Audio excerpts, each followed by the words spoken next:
నాకు వేరే ఆప్షన్ లేదు. ఇన్ని సంవత్సరాలు ప్రజలు ఆదరించారు, ఆశీర్వదించారు. కష్టాలకు వచ్చినప్పుడు కాడుపడేయడమో పారిపోవడం కరెక్ట్ కాదు. ఎంత కష్టమైనా చేస్తామనే విధంగా ఆ రోజు చెప్పాను. ఆ డైరెక్షన్లో ముందుకు పోయాము. మేము ఆ రోజు సూపర్ 6 చెప్పాం. ఎన్నికల మేనిఫెస్టో చాలా విషయాలున్నాయి. సూపర్ 6 మేజర్గా హైలైట్ చేశాం. ఆ సూపర్ 6లో అతి కీలకం తల్లికి వందనం. ఆ తల్లికి వందనం ఆ రోజు మేము చెప్పింది చాలా స్పష్టంగా, ఒక ఇంట్లో 2 పిల్లలుంటే ఒకరికే డబ్బులిచ్చి ఒకరికి ఇవ్వకుండా చేస్తే, ఒకరినే ఆ తల్లి చదివిస్తే లేకుంటే అన్ని విషయాలు చూసుకుంటే అది మంచిది కాదు. ఎంతమంది పిల్లలుంటే అంతమంది పిల్లలకి తల్లికి వందనం వర్తింపజేస్తామని చాలా స్పష్టంగా చెప్పాం. ఈరోజు మీరు చూస్తే 67 లక్షల మందికి దగ్గర 10,091 కోట్ల రూపాయలు టోటల్గా ఖర్చు అవుతుంది. ఇందులో 1,346 కోట్ల రూపాయలు స్కూల్ డెవలప్మెంట్కి వెళ్తుంది. ఇందులో ఏమీ మార్పులు లేవు. ముందు ఏదైతే ఇచ్చారో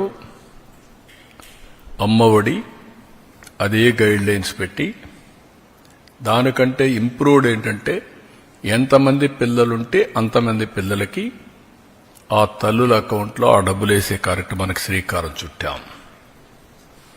అప్పటికి ఇప్పటికి డిఫరెన్స్ మీరు ఒకసారి చూస్తే, వాళ్ళు 42,61,965 మందికి అమ్మఒడిచ్చారు. ఈ ప్రభుత్వం 67,27,164 మందికి తల్లికి వందనం ఇస్తున్నాం. తేడా 24,65,199. ఆ రోజు వాళ్ళు ఖర్చు పెట్టింది, తల్లులకు అకౌంట్లో వేసింది 5,540 కోట్లు. ఈ రోజు మేము అకౌంట్లో వేసేది 8,745 కోట్లు. వ్యత్యాసం 3,205 కోట్లు ఒక్క తల్లికి వందనంలో మాత్రం. అందులో ఈరోజు 1,346 కోట్ల రూపాయలు డెవలప్మెంట్కి వెళ్తుంది. టోటల్గా ఖర్చు పెట్టేది 10,091 కోట్ల రూపాయలు తల్లికి వందనం కింద డెవలప్మెంట్ తల్లుల అకౌంట్కి వెళ్లే పరిస్థితి వస్తుంది. 1వ తరగతి 10వ తరగతి అవి కూడా క్యాలిక్యులేషన్లు తీసుకున్నాం. జీవో ఇష్యూ చేశాం. అడ్మిషన్స్ కాలేదు. అడ్మిషన్స్ అవుతానే వాళ్ళ అకౌంట్ కూడా తల్లుల అకౌంట్కి డబ్బులు వెళ్తుంది. ఇంకొక పక్కన తల్లి లేని పిల్లలకి, వారికి తండ్రికి కానీ లేదంటే ఎవరైతే గార్డియన్గా ఉంటారో వాళ్ళ అకౌంట్కి వేస్తున్నాం. అనాథ పిల్లలుంటే జిల్లా కలెక్టర్ నిర్ధారించినటువంటి పథకం ప్రకారం వాళ్ళ అకౌంట్లో వేసి వాళ్ళకి హెల్ప్ చేస్తాం. ప్రైవేట్ అన్ఎయిడెడ్ పాఠశాల చదివితే 76,000 మందికి కూడా వర్తింపజేశాం. ఇది కాకుండా ట్రాన్స్పరెన్సీ ఉండాలనే ఉద్దేశంతో ఈ జాబితా సెక్రటరియట్లో, గ్రామ వార్డు కార్యాలయాల్లో కూడా పెడతాం. ఎక్కడైనా సరే ఇబ్బందులున్నా లేకుంటే సాంకేతిక సమస్యలున్నా ఇమ్మీడియట్గా రిపోర్ట్ చేస్తే అవన్నీ కరెక్ట్ చేసి మళ్ళీ అలాంటి వారికి కూడా సహాయం చేయడానికి, ఫిర్యాదులను తీసుకోవడానికి జూన్ 26 వరకు టైం కూడా పెట్టాం. 30వ తారీఖు తుది జాబితా పెట్టి అక్కడి నుంచి ఇవన్నీ కూడా అమలు చేస్తాం. ఇంకొక పక్కన ఇప్పుడు ఇచ్చింది 2 నుంచి 10వ తరగతి వరకు ఇంటర్మీడియట్ సెకండ్ ఇయర్కి. బీసీల్లో చూస్తే 29,82,000 మంది వస్తున్నారు. ఇంకొక పక్క ఎస్సీల్లో 11,76,000 మంది వస్తున్నారు. ఎస్టీలు 4,26,000 మంది వస్తున్నారు. మైనారిటీలు 66,500 వస్తున్నారు. ఈడబ్ల్యూఎస్ విద్యార్థులు 8,44,000 మంది ఎకనామికలీ బ్యాక్వర్డ్ అగ్ర కులాలకు సంబంధించిన వ్యక్తులు వస్తున్నారు. ఒక బిడ్డ, ఇద్దరు గాని, ముగ్గురు గాని, నలుగురికి కూడా ఇచ్చాం. ఇది మీరు చూస్తే 18,55,760 మంది తల్లులకు ఒకే బిడ్డ, వాళ్ళకి యాజ్ ఇట్ ఈజ్ ఇస్తున్నాం.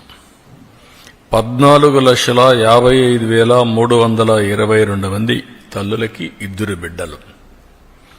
ఇది 29,10,644. 2,10,684 మందికి ముగ్గురు పిల్లలు.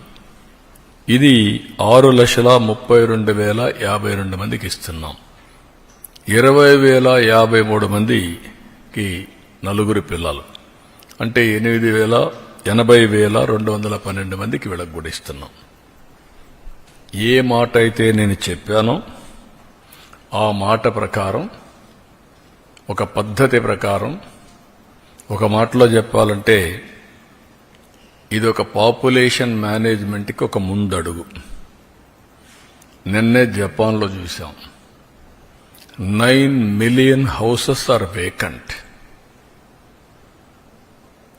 ఇంకొక పక్కన ప్రపంచం అంతా కూడా ఏజింగ్ ప్రాబ్లం, రెండోది ఎకానమీ కూడా దెబ్బతినే పరిస్థితి వస్తున్నాయి. మన భారతదేశం మీరు చూస్తే 146 కోట్ల జనాభా, చైనా 130 కంటే తక్కువ ఉంది. అయితే భారతదేశం కూడా రీప్లేస్మెంట్ లెవెల్ లేదు. 2.1 ఫెర్టిలిటీ రేట్ ఉంటే రీప్లేస్మెంట్, అది 1.9కు వచ్చింది. ఆంధ్రప్రదేశ్ అయితే 1.5 ఆ ప్రాంతంకి వచ్చేసాం. సౌత్ ఇండియా మొత్తం ఆ పరిస్థితిలోకి వచ్చాం. అందుకే ఇప్పటికే ఫ్యామిలీ ప్లానింగ్ నుంచి డెమోగ్రఫిక్ మేనేజ్మెంట్ వైపు అడుగులేస్తున్నాం. ఒకప్పుడు ఇద్దరు పిల్లల కంటే ఎక్కువ ఉంటే స్థానిక సంస్థల్లో పోటీ చేయడానికి అర్హత లేదు. ఇప్పుడు అది తీసేశాం. ఇద్దరు పిల్లల కంటే తక్కువ ఉంటే పోటీ చేయడానికి అర్హత లేదని కొత్తగా పెట్టాల్సి వస్తుంది. అందులో రెండో స్టెప్ మీరు చూస్తే ఎక్కడికక్కడ ఆఫీసుల్లో కూడా ఒక అనుకూలమైనటువంటి వాతావరణం, చిల్డ్రన్ హోమ్స్ కింద ప్లే ఏరియా కానీ, అక్కడ వాళ్ళకి ప్రత్యేకమైన సదుపాయాలు అవన్నిటి కూడా నిర్ణయాలు చేస్తున్నాం. అందులో ఇది ఒక మేజర్. చాలామంది చెప్పేది ఎక్కువ మంది పిల్లలుంటే మాకు ఆదాయం లేదు కాబట్టి మేము పిల్లల్ని చదివించలేమనే ఆలోచన ఉంది. ఈరోజు చదివించడమే కాదు, వీళ్ళకు కూడా వెసులుబాటు వస్తుందనే విధంగా ఈ కార్యక్రమానికి శ్రీకారం చుట్టాం. ఈరోజు మీరు చూసినప్పుడు తల్లికి వందనంలో ఇంకా మిగిలిన కార్యక్రమాలన్నిటికీ కూడా మీరు చూసినప్పుడు అన్నదాత సుఖీభవ, ఏడాదికి మొత్తం 14,000 రూపాయలు ఇస్తా అన్నాం. 6,000 రూపాయలు గవర్నమెంట్ ఆఫ్ ఇండియా ఇస్తుంది. వాళ్ళు ఇచ్చింది 7,500. ఈరోజు తెలుగుదేశం ఇచ్చేది 14,000.